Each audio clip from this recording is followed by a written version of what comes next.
In this short tutorial, you will learn how to easily change the lip color on your Snapchat Bitmoji.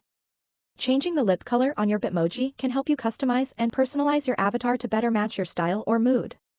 To get started, open up the Snapchat app and then tap on the Bitmoji profile picture icon at the top left corner of the screen.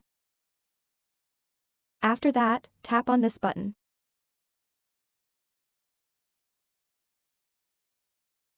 And then swipe left on these options, and tap on this exact button. This will give you the ability to select a lipstick color. Simply tap and select the color you want. For example, I'm going to select pink. Once you've done that, tap on the Save button at the top right to save changes. This is exactly how you can change the lip color on your Snapchat Bitmoji. So that wraps up this tutorial. If you have any questions about this whole process, please let me know in the comments section below. And if this video helped you out, please give it a big thumbs up and subscribe to this channel for more tutorial videos like this one. Thank you so much for watching and have a good day.